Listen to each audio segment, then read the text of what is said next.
Mr. Jai Gudkar today with us. He's Senior Director Business at Snabit.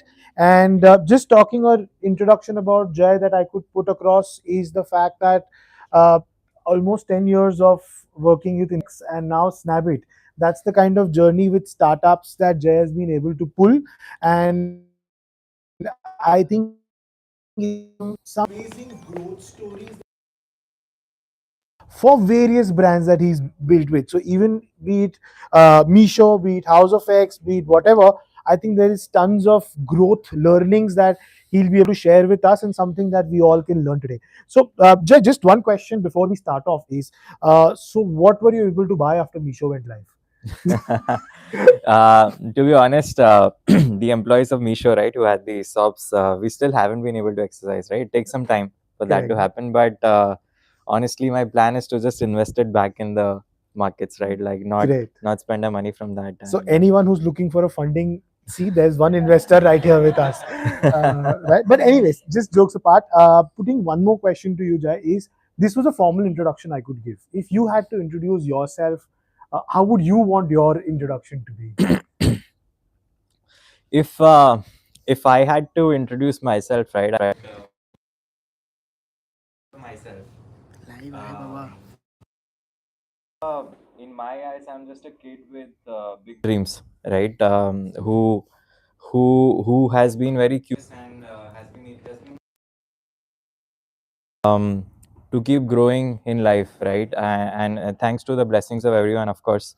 Um, but someone who has right intentions, has right motivations and right ambitions, and is willing to put in the hard work to achieve whatever it takes, right? Is willing to burn that midnight oil. That's how I look at myself, right? And I hope I continue to look at myself even 10 years down the line, 10 years down the line, the same way. But yeah. Lovely. We wish for the same for you as well, Jay. Okay, so now just moving a few quick questions that I want to put across is, are you a tea person or a coffee person? I'm both. You're both. Interesting. And what would be your comfort food on a hectic day? On a hectic day, probably a Mexican salad. Amazing. And a morning or a night person? You said midnight oil, so now I think It's yeah, a night it's person. nights. Yeah. Correct. And one confession, if we had to ask you about the app that you open the most on the phone, but are guilty to admit that you do that. It would be like the only app I'm guilty of opening a lot is Instagram, right? See, that's all our Nothing. all. It's Yeah, just we're all in the yeah. same boat. We're all in the same boat. Correct. Anyway, so now that we've humanized the conversation with Jay, let's get into, probably just going in back. If you can tell us about your education, how it shaped you, or how it got you into the startup mode. So I'm born and brought up in Mumbai, right? I did my schooling from NES International. Post that, I was preparing for IIT JEE, right? As I'm sure many of people here also would have tried, right? Most of us have tried and most of us have failed at that.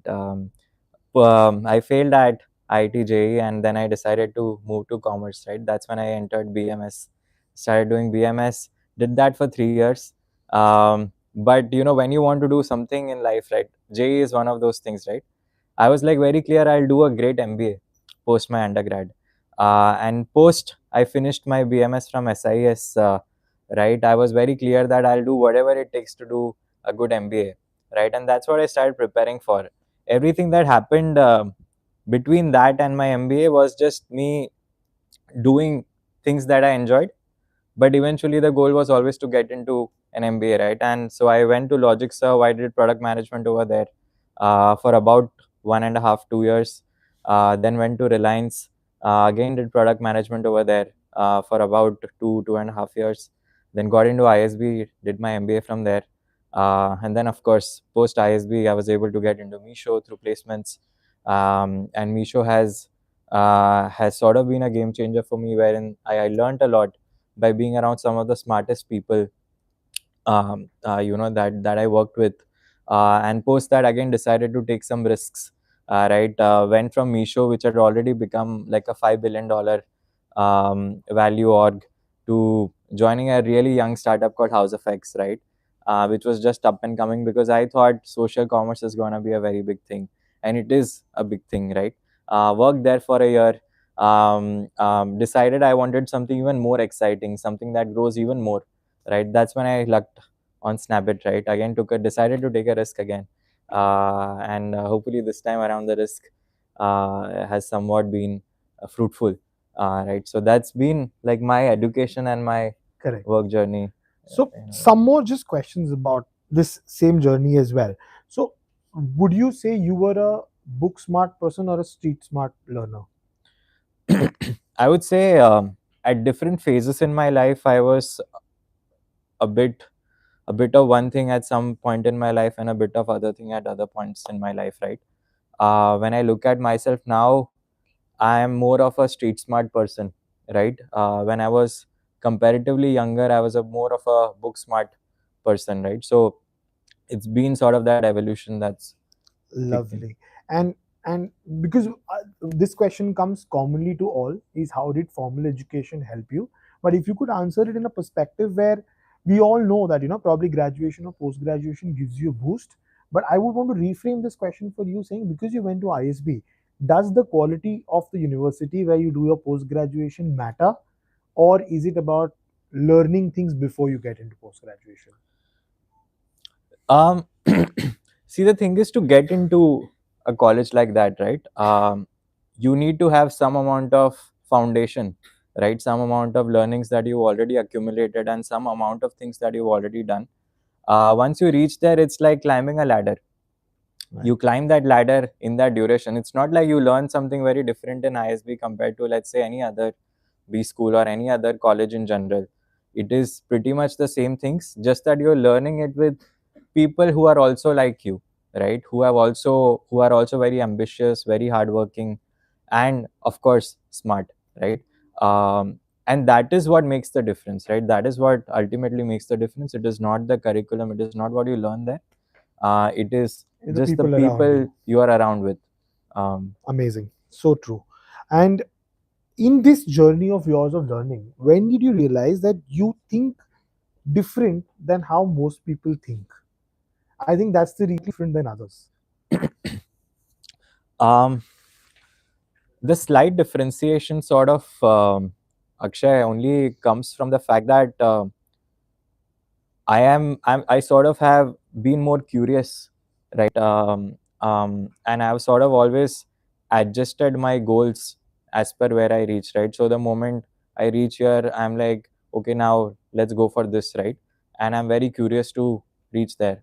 I'm very enthused about that, right? So you keep repositioning your baseline every time you reach any place, and you be very curious about it, right? And above all, I think for a lot of people, maybe they don't enjoy what they do, right? But everything that I've picked in my career have been things that have been picked by me, have not been things that have been given to me, right? And therefore I have always enjoyed doing things that I do. Having said that, obviously there is still a long way to go, and a really long way, right? But what really matters is that I enjoy what I do, and because I enjoy, I can do a lot more than others. That's And that gives you the that's freedom to yeah, so curiosity that is is the your key. differentiator in a way, right? Otherwise, there are there are Tons. hundreds of people in general, Correct. right, everywhere. So uh, Exactly. Amazing. So now coming a little more towards the career path of startups, because that's the talk that everyone wants to understand. What are startups? How do they go? So for you to enter startups, were you mentally prepared from the beginning that that's the kind of way you want to get into, or it did just happen to you? it didn't just happen to me. As I said, right, I've always picked things, right? See, the thing is, if you really want disproportionate outcomes in your career, right, you have to take disproportionate risks, Mm. right? And startups in India, the stage where India is at, um, become a place where taking disproportionate risks can actually lead to disproportionate outcomes, right? So if I always thought that this is my time to work really hard, right? Like till 40, work really hard, obviously. Work till you die. That's what I believe in. But obviously your body has to also sustain the intensity of work, right? So at least till a certain age, I wanted to do everything that I can, Got it. right? And wanted that to lead to great outcomes. And the only place that I could think of that could make that a reality were startups, right? Perfect. So So and somewhere in your mind, you had chosen that this is the kind of path yeah, yeah, you would want absolutely, to get into, right? So it's absolutely. that clarity that is needed before we go on to that zone also. Lovely. And once you got into startups, what was the first real shock you had that, versus the visual or the Instagram startups versus real startups? What was the real shock that hit you? um what really ends up hitting, right? I am honestly, I don't know about Instagram startups, but what ends up happening is that one thing is to hear about journeys of people, who've really gone through a lot, right? Who work day in and out. All of us work day in and out, right? But when you work in a startup, right, the intensity is just really high, right? For me, it's almost like I do 1 week's work in almost 1 day, right? Like every day, right? And that is what hits you because you need to move really fast, right? You cannot move slow. That's the only advantage a startup has over any other big player is the speed, right? And so that speed hits you, and because you get so caught up in that day in and out, right? Um, Everything around outside of that workplace fades out. Like the only thing that you think of and the only thing that you live is that work, right? And to the extent that even like your personal life, your friends, your family become second in order, they are not the first in order. And that is what hits you when you actually go down this route, this journey. And obviously that is not like for long, it is short lived. But it is there, and that is what comes as a surprise, and balancing that becomes like one of the most important things. Absolutely, very true. So again, on similar line, because you said that these are the habits, families, etc. So when things start scaling in a startup, what is the first personal habit that you have to let go of? For me personally, it was procrastination, right? Oh, Like I could no longer procrastinate, right? I had no bandwidth. I had for the lack of better word, right? correct. I had no bandwidth to procrastinate for anything because everything demands so much attention and so much effort, and it's so urgent that you cannot push things to the next day. All right, because if you do, you essentially lost a competitive advantage, right? Or you lost something, if not advantage of competitive advantage, right? So that was the first thing that I sort of had to let go of and become more planned in nature. Right? Like yeah, the days need to be more planned, they need to be more deliberate. You can't let things happen to you, you have to happen to things, right? That is what sort of has been changing. It's not like I'm still there, but that's the journey. Taking charge of your day. Yeah. Correct. Brilliant. All right. So now, okay, now moving on from the generic conversation about startups to something as a message, because in the previous conversation you also said you've been mentored in life and you want to mentor others in the future also. So today youth take startups as a ping pong table. They think it's something that's going there. So what would be your message? Where how could you make it real for them? What a startup is? See, I think sorry for my bad throat, by the way, right? India is going through a phase where everyone is very ambitious, everyone wants to start their own thing, control their future, have a great bright future, right? um, and to answer what a startup is essentially solving something that's broken, right? um, if you can find a problems, and India is um, either by, I mean, luckily or unluckily, right, has a lot of problems to solve, right? So a startup is all about picking one thing that you think will have enough takers solving that problem, and then obviously selling the solution, right? That is what a startup essentially is in a nutshell, right? Not just startup, any business is that in a nutshell, right? um, the only thing is, um, that you don't have a lot of resources when you start up, right? So you have to be very prudent about what you do, experiment fast, fail fast, work with a lot of frugality, right? And then eventually, once you reach a certain stage of the startup, which is the magical word we call as PMF, product market fit, right? That's when you know that you have um, of something of value, right? And yeah, once you have that, then obviously it is about scaling that can come from multiple things, right? One, you may require funds, you may require more manpower, you may require xyz resources. It is just about getting those right resources on time, um, in the right amount. Over or under of it can also lead to failure of a company. Getting everything in the right amount, and then obviously keep scaling, right? That is what technically a startup is. Now obviously, like, there are 100 problems, so each problem will require a different mode of thinking. But yeah. Lovely. So now coming from that to your current, venture, Snabit. I believe you joined Snabit at a stage when they were very young, right? Or if you could just elaborate, at what stage did you meet Ayush and join the team? um, I joined Snabit in December of 2024, right, when Snabit was still a comparatively young company. It was very nascent in stage. Of course, it had been 11 months since the company was existing, but in terms of scale, it was a small company, right?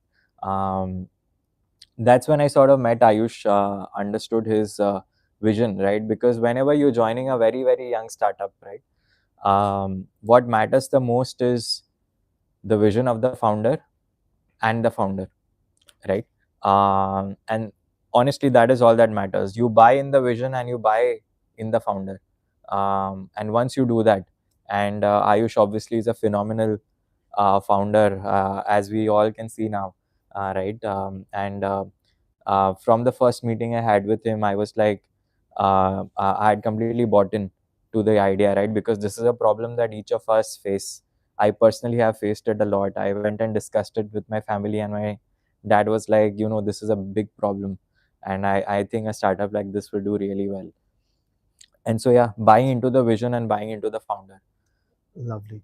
And just to ask you, when Ayush explained the problem statement to you, was it because he had his partner complain about house help not being there, or was it, is he obsessed with cleanliness that he wanted this? No, so the thing is, Ayush himself had faced this problem a lot, right? So he used to stay in Powai. And when he was trying to find a house help, he had a really hard time dealing with that, right? And that's when he realized that, like, the whole home services market in India is broken, right? Correct. It is largely unorganized, and as a generation who are becoming used to a lot of conveniences, home services are largely inconvenient for us, right? Right now we can order groceries in 10 minutes. I mean, back then we could order groceries in 10 minutes, restaurant food in 30 minutes, right? And anything that you want through Amazon, Flipkart, right, like, would come in a day or two, at least in a metro city. Home services was something that was like, there was nothing, right? Like, you had to go speak to your neighbor, speak to your watchman, right, or go to multiple websites from which you would never get a response. Correct. So that's when it dawned upon Ayush that this is such a big market, and the reason it's not been solved till now is because it's a different problem to Correct. have been solved, right? So, yeah, I think that's how Ayush sort of thought about it. Got it. No, so fun, and facts apart, but then the thing being, now what I want to know is from your perspective, when you joined the team at Snabit, or if you're joining any startup in that per se, what are the attributes or what are the kind of things that a person should look at? Like when you talk about TAM from an investor's perspective, when you talk about different terminologies, what would you recommend that you look for that problem from a data perspective?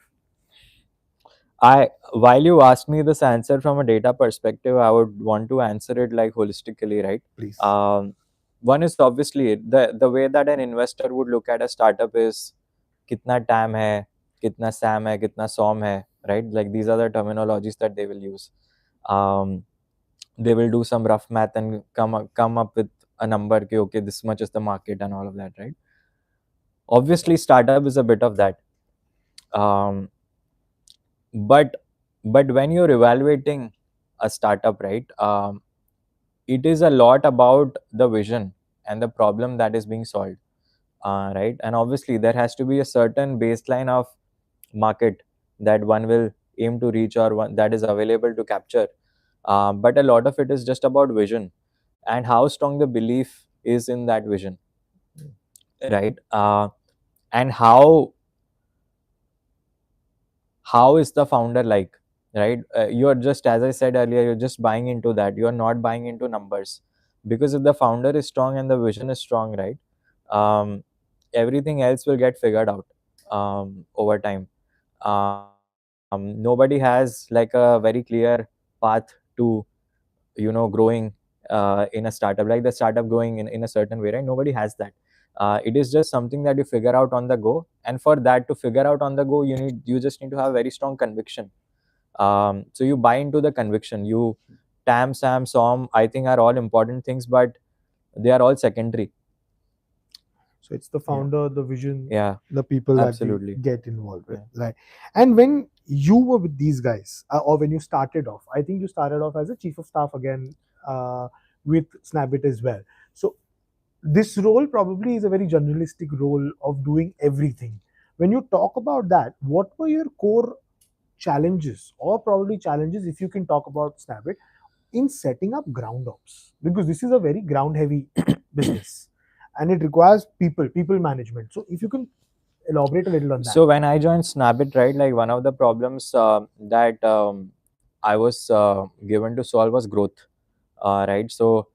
Um, right off the first day itself, I was very clear I have to look at growth, right? And so growth is not something that I'd done in the past, right? So I just had to sort of exercise my first principles thinking, understand how this industry works, how do we get growth, what are the channels of growth, right? And then go down the funnel of each of those channels, right? And then obviously while doing that, you keep figuring out. That's also when I sort of met the team here, right? And then learned along the way. And while doing that, the common challenges that you face are that there is a lot of uncertainty, right? Like sometimes you will do things that are right by the book, but will not work. Uh, right? You will hire people who may not have the best intent. You will hire people with the best intent, and yet the work isn't happening, right? So there can be multiple challenges that can happen. So it is always about solving on the go, right? It is always about solving whatever comes at your doorstep, and you do that long enough, and then you figure out the playbook for what works and what doesn't work, right? And then once you figure out a playbook, then it's all about scaling that playbook, right? Once you know, hey, this works, तो फिर इसको scale करते हैं, right? And then parallelly figure out what else also works. Um, but yeah, it was the journey about it. It was a journey on that only. Perfect. And so basically what you've answered is how chaos versus clarity emerges Yeah, in yeah, beginning yeah. operations or getting there. But if I had to tell you, there is definitely a difference in the way that a startup team or thinks, and how a legacy business team thinks. How would you define that? What is the difference in that thinking pattern? See, in a legacy business, right? Uh, you already have something that's been set, right? Often the mindset is to not lose, right? The mindset is not always, yeah, I want to win. It is about, I don't want to lose, right? Legacy businesses also comparatively move a bit slowly, as is the nature of any big business. It's not like any particular one. In general, that is how big businesses operate. Um, Plus, also, as a company grows, right? Um, think of it this way: if it's a circle with a lot of dots and you expand the circle, the dots move far apart, right? So people become more and more away from the ethos, the vision, the ownership attitude in a larger org, right? But in a small org, it's all very tight knit. And when it's very tight knit, everyone has bought into the vision, everyone has bought into the conviction. And when everyone has bought into the conviction, that is what truly makes the difference. Everyone is an owner and everyone is working with a goal of achieving, right? With a goal of winning, right? And ultimately this is what separates a large company from a small company, right? Like high ownership, extreme speed, and fail fast, learn fast attitude. um, because everything is at stake.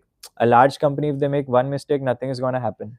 A small company, if they make one mistake, boom, done, right? So with high stakes, people, I think, just step up a lot. Correct.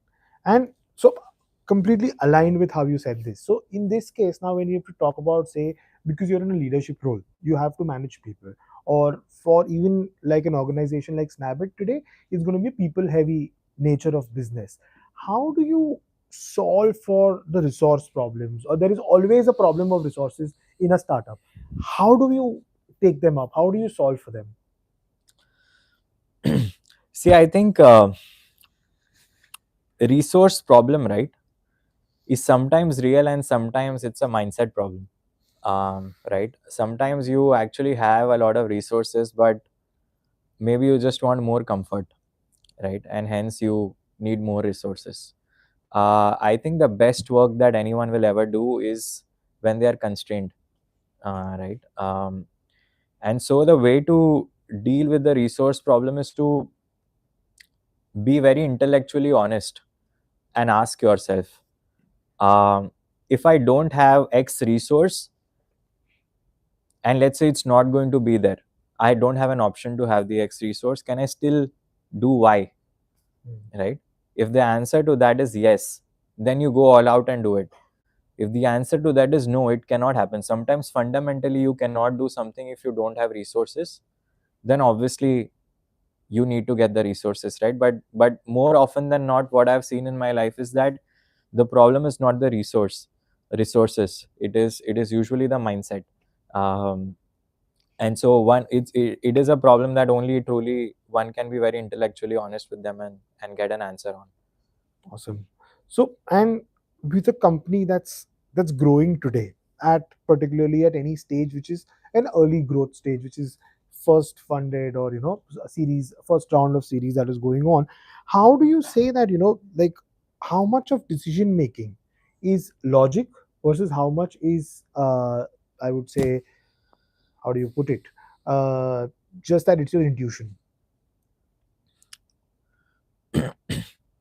See, in the starting days, right, um, a lot of decision making is logic, right? Because you will not have intuition for something that you don't have enough experience in, right? And even if you have intuition, then most likely that intuition will be misplaced, right? Intuition comes from experience and having spent time on a particular problem for long enough, where then it is very instinctive, right? So in the initial days, everything that you do has to be very deliberate, thoughtful, logical, and first principles oriented. And obviously all of this also has to be very fast, and you need to pick your battles, right? Like there are, as Jeff Bezos usually says, right, there are two kind of decision making. One is a one way door decision making and one is a two way door decision making, right? Two way door decisions are reversible. You can take a decision and reverse it, right? You don't spend a lot of time on those decisions. You need to maybe use your instinct or use your prior judgment to exercise those judgments, and if they fail, you switch back. And then there are really important one way door decisions, right, which you need to spend time on, and you need to be good at identifying which are one way door and which are two way door decisions. And that's how you go about decision making overall. Lovely. Awesome. And so now when we talk about this growth, how do you say, growth speeds, For example, Zepto is one brand that has grown super fast in the last couple of years. Snapit is also following the path of growing at that scale today. So when organizations grow at that speed, what's the first thing that breaks in an organization?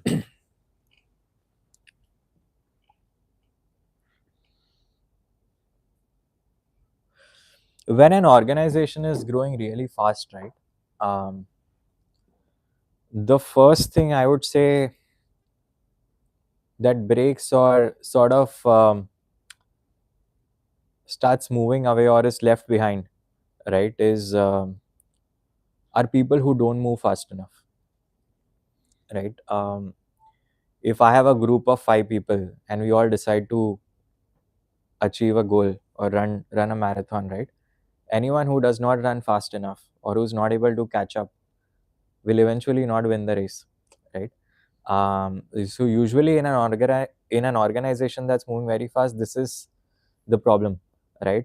um, I think honestly, when you move really fast, it builds a very good momentum. It builds a very winner mindset, right? Because you are on a spree of winning. The moment you win, you get a dopamine hit, right? And you want to go for the next big thing and the next big thing and the next big thing, right? Momentum alone is the single most biggest force that you will ever experience in your life, right? And so the only thing that can break this, right, if not a lot of people are able to match that momentum, or not a lot of people are able to match that mindset. So it is very important to ensure that everyone who are there with you in your journey, right, all share a similar mindset and a similar momentum. But yeah. Amazing. So just a few quick, probably one word answers on this is, would you say perfection or speed that needs to be here? I would always choose speed over perfection. Speed over perfection. And calm over chaos.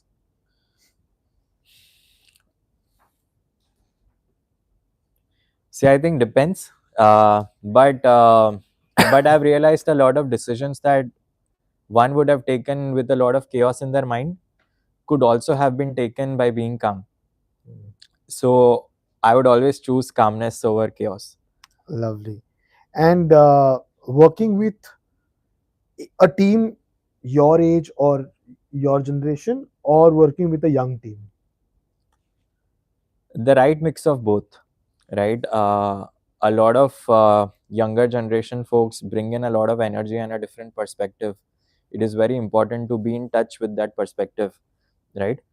But obviously, a lot of understanding and judgment comes from experience, and experience comes with experience, which comes with age, right? So hence both.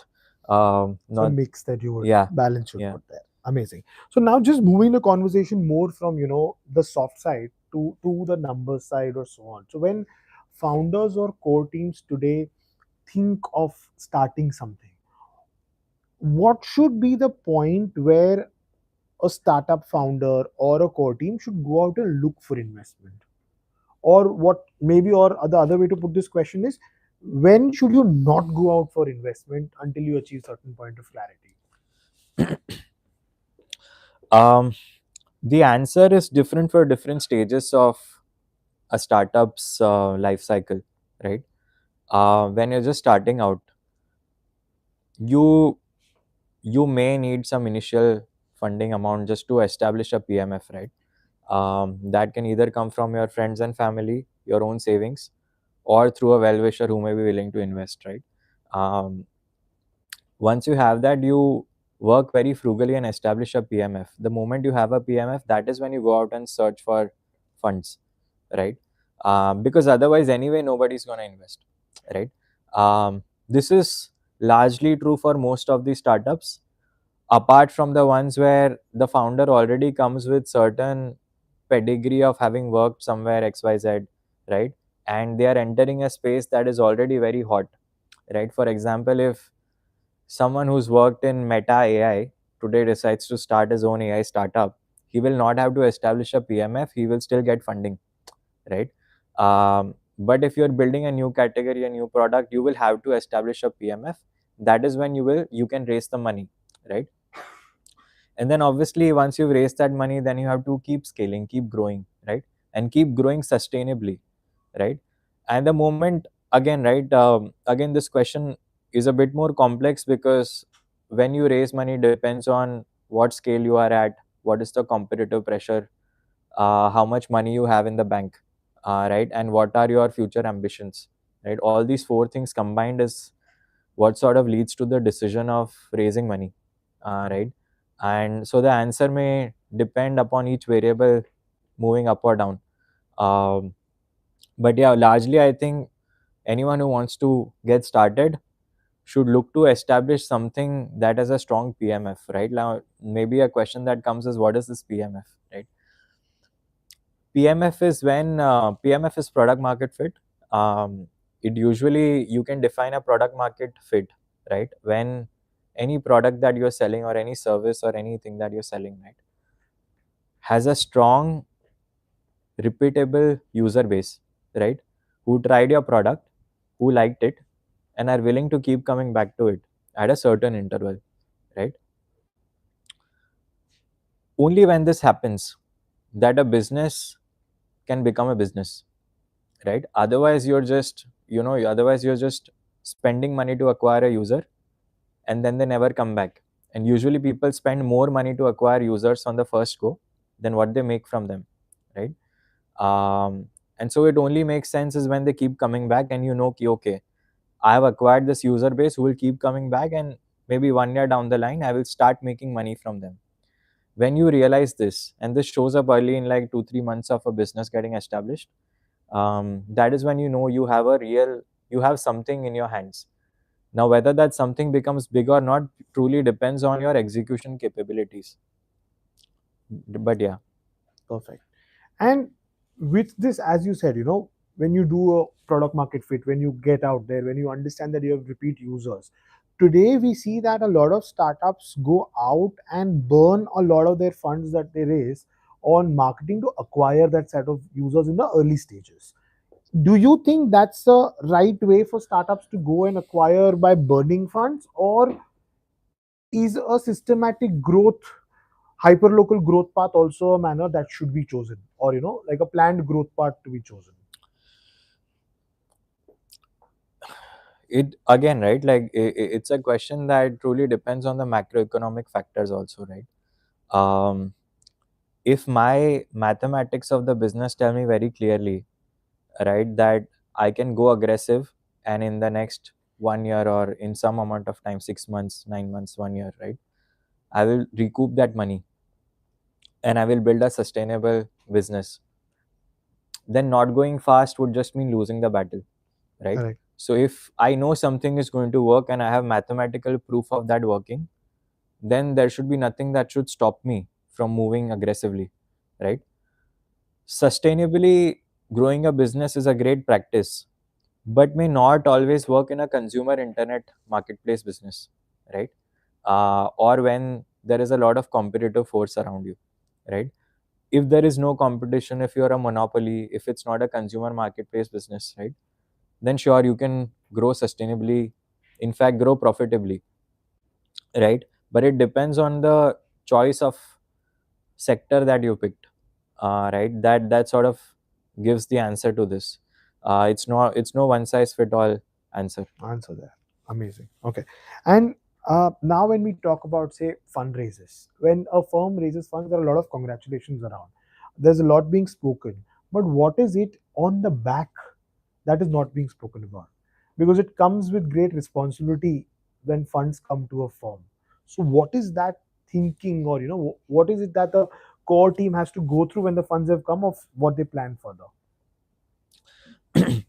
uh, See, essentially what is funding, right? Funding is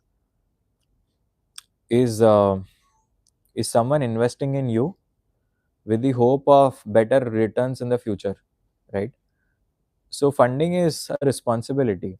It is something that someone has placed trust in you. They've taken a certain amount of risk, and against that they obviously expect you to do better than what you're doing, and thereby get them returns, right? As with anything, why do we invest in mutual funds? Why do we invest in anything, right? Correct. Gold, mutual funds, whatever, right? Because we expect returns. Um, but at the same time, funding is also a testimony of the fact that there is something that's going right, right? And therefore, people are willing to bet on you, right? So the feeling is usually twofold, that hey, there is certainly something that we're doing right. Everyone around us also sees a high opportunity in the sector, in the space, no matter what one is doing, whichever sector it be. And then it is also a responsibility to do even better, to do more, right? And that's what generally a team goes through, right? It's a momentary satisfaction, and then also a realization that we have to do even better, we have to take the ceiling even higher, right? And just be the best at everything that we do. Lovely. And great. So now from a founder's mindset, if I had to ask you that whether when it comes to raising funds, does it make sense to, you know, dilute your equity in the early days, or should you go for debt?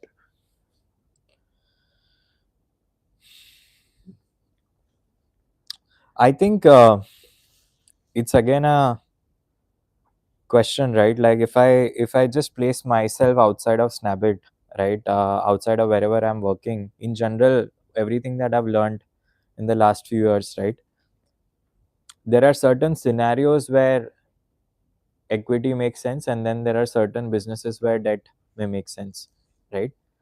If I'm building a manufacturing business, let's say, right, which has a very clear demand, very clear supply, comparatively lesser uncertainty, um,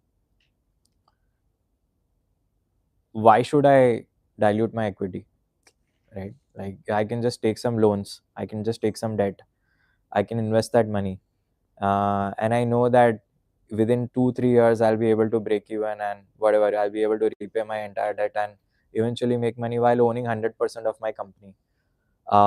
If your sector and your business allows you to do that, that is absolutely the best thing to do, right?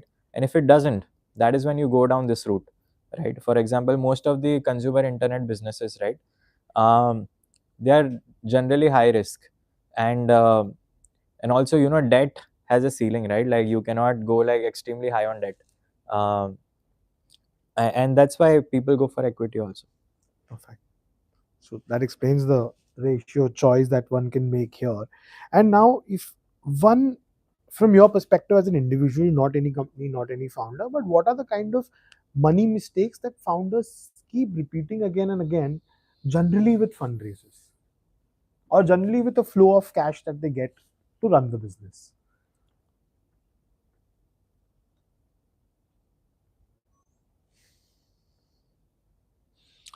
I think again, a question that is very individual to a personality of every founder, right? uh, just as is with each of us, right? If today i I handed a couple of crores of bank balance to a few of you, right, we all would behave very differently, right, in terms of our usage of the money, right? Some may invest it, some will spend it, right, and some may just keep it in bank with 4% interest rate, right? So um, that is how also founders generally behave, right? Some will invest it very well, some will be very frugal, some will maybe lose control over frugality, right? So that's generally how this thing also happens. At the end of the day, these are also just individuals, right? Everyone is just a human, right? And everyone makes human errors. Correct. Awesome. Uh, just now moving on, I think that's about this segment. Moving on towards the industry right now. That, as you also mentioned previously, that we are in that zone of 10-minute deliveries, 10-minute services, everything happening instantly.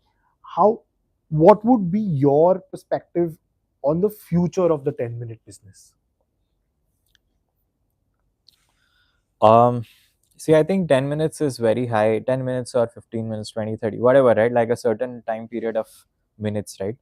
uh, is very convenient, right? And as humans,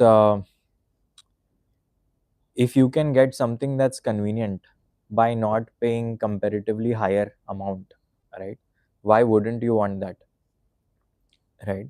If I ask you, if you get an iPhone 16 at 50K, right, and if you can get an iPhone 16 or 17 at 52K, would you not want iPhone 17, right? Like you would, right?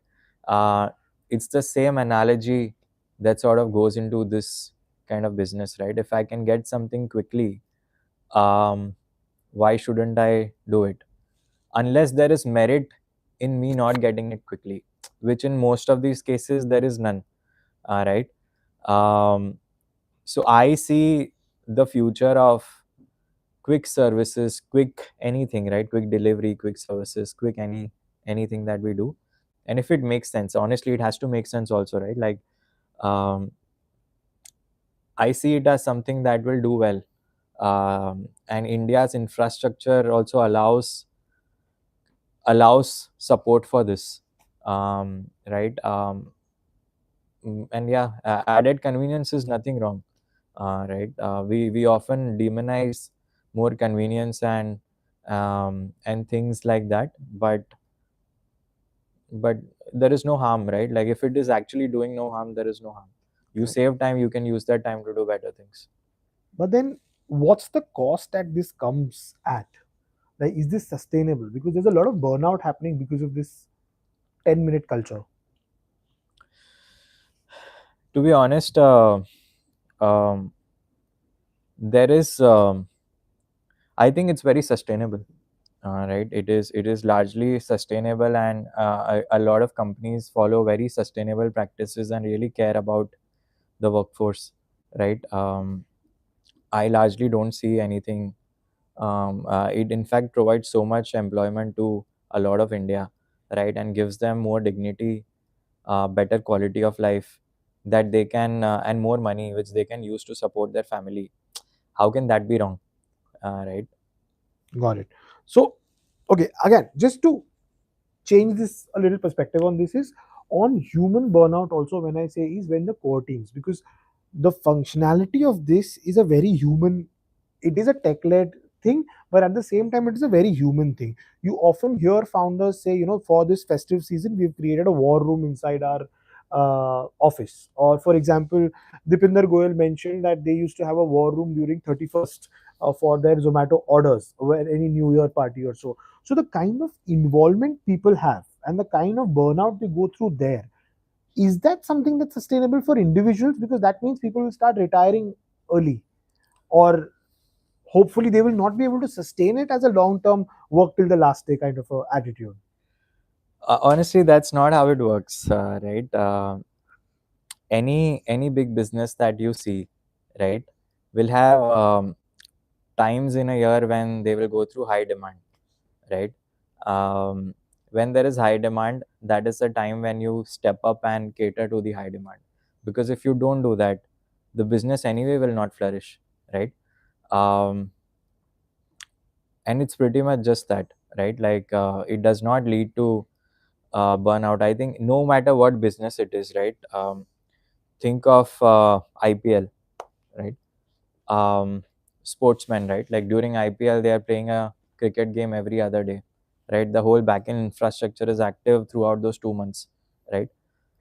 Doesn't mean that those people will retire Hmm. early or they are extremely burnt out, right? Like, um it is something that is required to support the business, Correct. right? And to do great work. I mean, it is usually these periods that allow people to do great work, right? And figure out things that were earlier not figured out. Correct. And it's just that. Awesome. So it is that people will live. We can be rest assured. Now, in this case, also, today the culture is changing, where with a lot of startups, with a lot of these fast-moving cultural organizations that are building up, uh, there are things like some people traditionally wanted titles in their career more than growth. Today, titles don't matter. It's a flat organization where you go. So, how do you see this culture changing for the future youth who enter the industry? I think it's the classic debate between designation and ownership, right? Um, designation is just something that you have on a piece of paper, right? Right, but at the end of the day, it is entirely ownership that really matters, right? So for anyone new who's entering the workforce or who wants to grow really big, right, you need to be a complete owner. Ownership is all about what you're not willing to let fail, right? If you own something, you will not let it fail, right? And for that, you will do everything that is required. And the mindset that usually does well in any organization, regardless of the scale, is ownership. And so one should always have that That ownership mindset. that's the mindset that people need to have and wear the cap always. Great. And there's a big debate in the industry today that skills over degrees. This is going back to our initial conversation when we spoke about your ISB days also. So when it comes to skills over degrees, we do see that the government is also trying to do different initiatives to improve skilling, improve things in the country.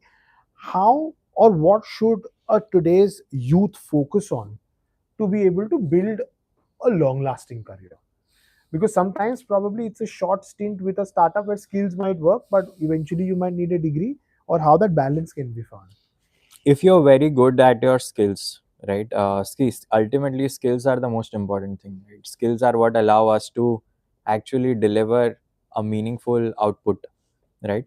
um, so there is no debate to the fact that skills are the most important things that you will need, and you need to continuously keep evolving your skills, right? Continuously keep adjusting as per the way the world is moving.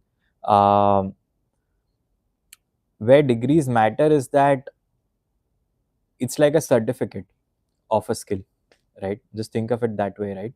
um, there may be a plumber who's a very good plumber, right? And then there may be a plumber who's certified by a certain association that this guy knows it, right? It's similar to having gold, right? Gold with a hallmark and gold without a hallmark, right? If there is a certification that can attest to the fact that one has the skill and has cleared a certain threshold of um, certain test, right, has a certain skill level, that obviously is helpful, right? Because it allows easier discovery, it allows one to place more trust in the other individual. And so it has to be the right mix of both, right? Yeah, But skills first, you would say. skills is the first thing. Skills If first. you don't have the skills anyway, you'll not get a certification. Correct. And when it comes to businesses, is it validation or value creation? Businesses are always about value creation. There is, in fact, everything in life is always about value creation, right? If you create value, people will keep coming back to you. If you don't create value, nobody's going to come to you. Correct.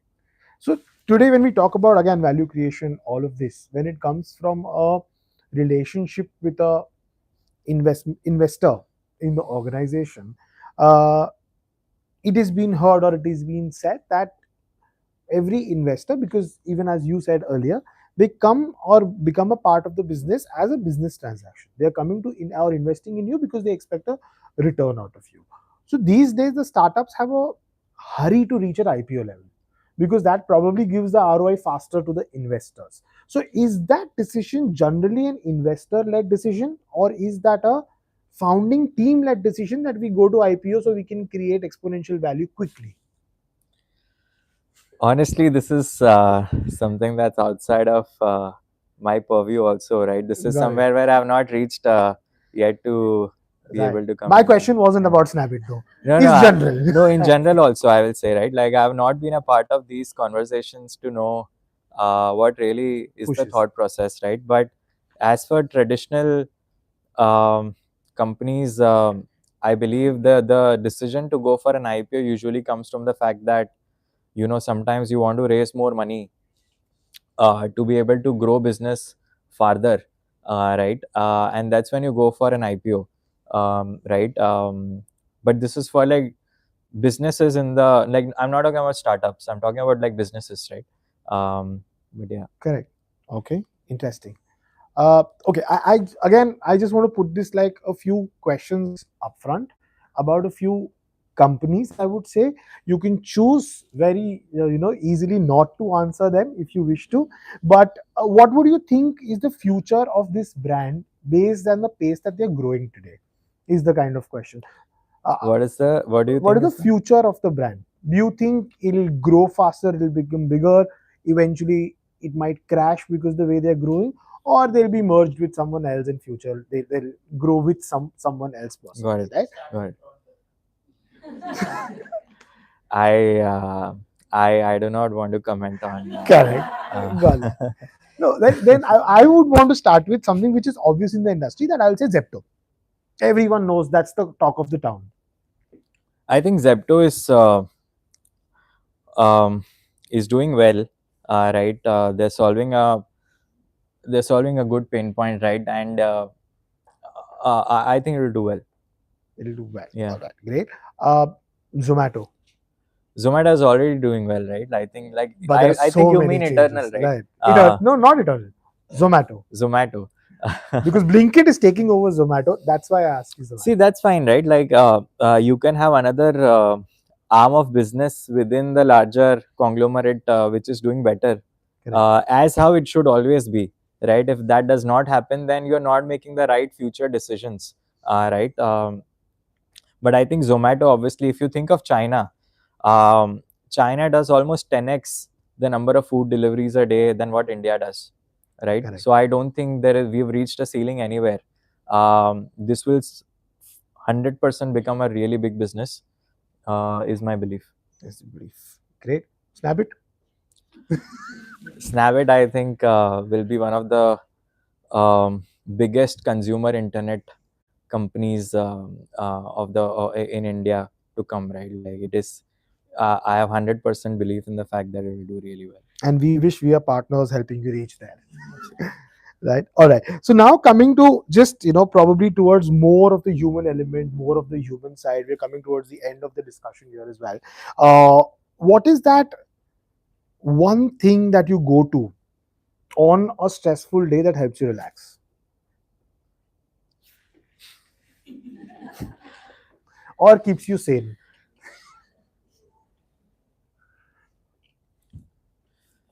Yes, we have an audience of youth, so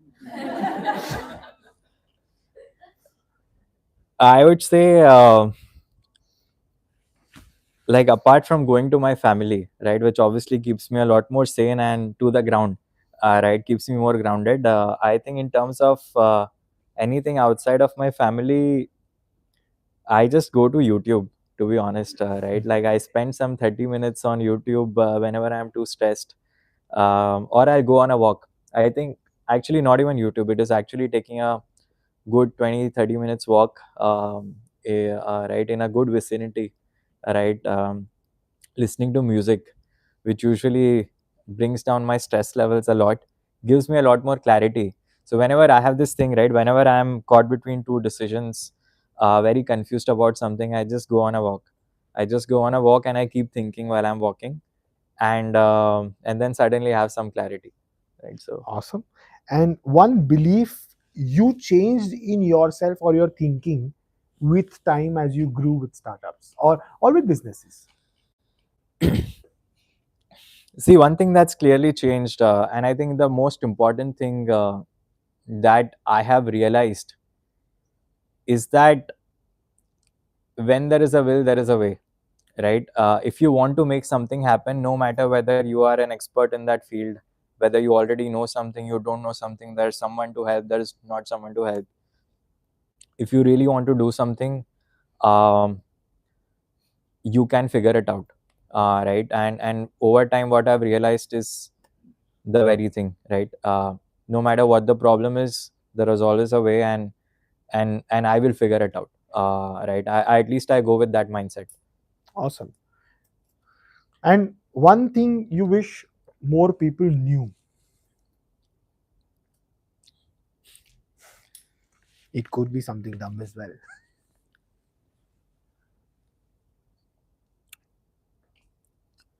I think I would wish everyone um, to just know what they want in life, right? Like you have to make your own decision on what you eventually want to do in life. Like if you want to um, be great at sports, don't spend too much time working, right? Like then spend time on sports, right? If you want to be great at work, then spend a lot of time at work, right? If you want a great balance in life, then have the right balance, right? um, but whatever you do, right, your actions need to be in the right vector, in the right direction, right? Because otherwise you will end up going a lot of distance, but no displacement, right? Like you will travel around the world and be back where you started, right? So it is very important to know what you want in life, and then deliberately act to achieve what you want in life. um, yeah, that would be. Awesome. And I think I just have last 2 to 3 questions, which is your opinions. Probably these are very open ended. I leave it on to you that uh, today adoption of AI at work, and I wouldn't want you to answer in a way where AI is going to take jobs or nay nay. That's not the question. We all know the answer to it with ChatGPT on all our phones Yeah, today. yeah. But the fact being that how extensively do you think that AI adoption, where it is spreading, will it come down or narrow down to certain tasks, or will it exponentially grow to even more uh, elements of work in a day-to-day life?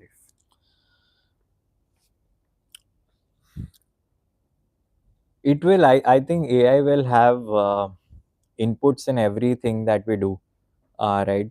To some degree, right? I think AI is just going to be like your phone or your internet, right? Where you can do a lot of things when you have internet access. Similarly, AI is going to help everyone take more informed, more productive decisions, no matter what the area of decision making they want in life, right? That's what AI, in my opinion, will be. Again, I'm no expert, but at the end of the day, right, you can have all the tools in the world. What matters is how you use them, right? So right usage of AI will be the key, by people. Perfect. And now, if I had to ask you one question, was Mumbai traffic versus Bangalore traffic? uh, to be Because you honest, moved right, from Powai to Koramangala. to be very honest, right, I used to think Bangalore traffic was like something insane, and you would lose that you would lose your mind over there. But after moving to Bangalore, I've realized that's not the case. I think broadly, the traffic is almost the same between Mumbai and Bangalore. It is not very different. It's very true that. All right. So, last from my side before we open up for the audience is uh, because you're on a core team of an extremely fast growing brand today, what is your expectation from a candidate when you hire them? What do you look at a candidate when you want to bring them on board or your team? When I hire a candidate, I look at the intent, right? Why do they want to be here, right? What is the core belief that this stems from, and what is the motive, right, behind joining the team? And second, what I look at is ability to hustle, right? So one is to have the right intent, and second is the ability to work hard, right? With baseline smartness. I'm not looking for Einsteins, right? I'm looking for people who have baseline smartness, but great intent, high ownership, and ability to work hard, right? Like these are my core things when I look for people. So great. I'd just like to open the question. Any questions from the audience we would want to? Yeah, Jay, I have 2 questions. One in a lighter note. You know, I always hear from my wife that she's finding it difficult to manage one maid at home. How do you manage because this many maids in your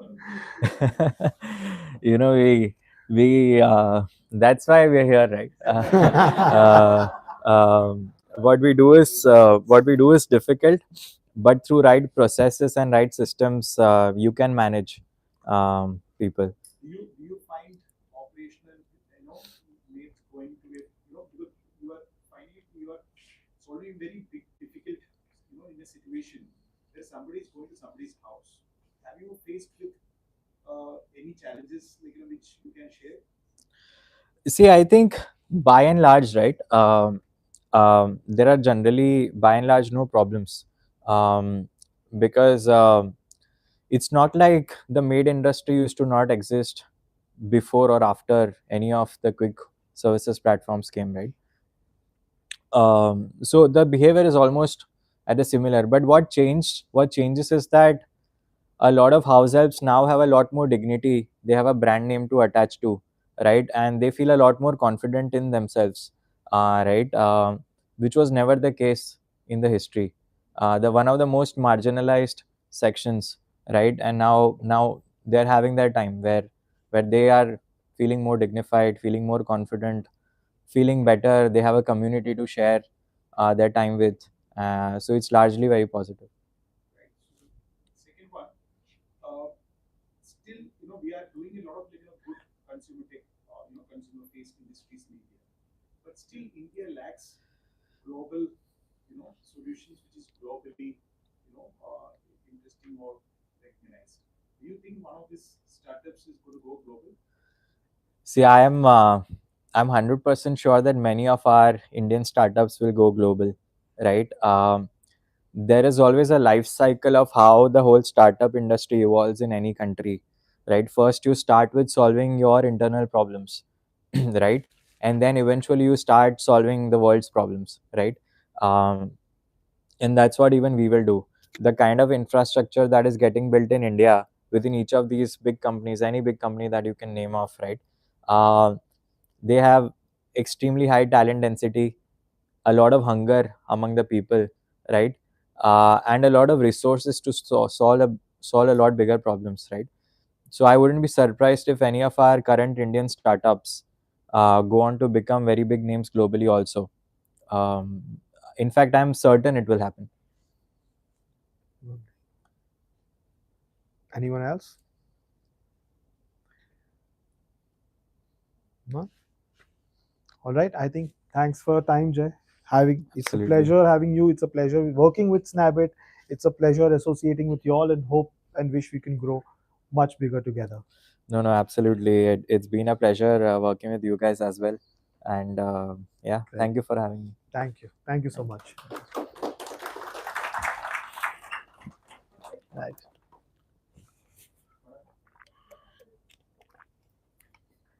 What happened? Even I know.